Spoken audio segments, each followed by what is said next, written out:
جب اللہ تعالیٰ کی طرف سے سکون اور آسانیاں آنے والی ہوں گی تو تمہیں کچھ خاص نشانیاں اور اشارے ضرور دکھائی دیں گے۔ سنو، اللہ تمہیں دعا کا اختیار دیتا ہی کیوں؟ اگر اس نے تمہارا نصیب نہ بدلنا ہوتا وہ تمہیں کہتا ہی کیوں کہ پکارو مجھے؟ اگر اس نے تمہیں سننا نہ ہوتا وہ تمہیں سوال کی توفیق دیتا ہی کیوں؟ اگر اس نے تمہیں جواب نہ دینا ہوتا وہ فرماتا ہے خود کو اکیلا ہرگز نہ سمجھو، تم جہاں کہیں بھی ہو میں بھی وہاں ہوں۔ وہ فرماتا ہے کہ تم بھروسہ تو کر کے دیکھو مجھ پر، میں کسی بھی جان کو اس کی برداشت سے زیادہ نہیں آزماتا ہوں۔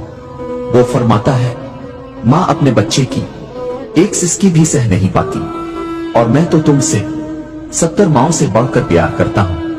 وہ فرماتا ہے شکر کرو ہر حاصل اور ہر لا حاصل پر، میں شکر کرنے والوں کو ان کے گمان سے بھی زیادہ دیتا ہوں۔ وہ فرماتا ہے جب ایمان والے مجھے شدت صبر کی انتہا کو پہنچ کر پکارتے ہیں تب میں انہیں ہر گھٹن سے آزاد کر کے ان کے دلوں کو ٹھنڈا کر دیتا ہوں۔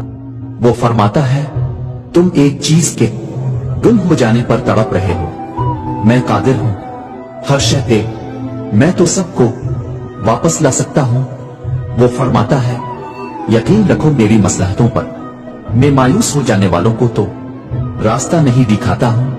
وہ فرماتا ہے میں نور ہوں آسمانوں اور زمینوں کا، میں تمہارے ان اندھیروں کو بھی روشنیوں میں بدل سکتا ہوں۔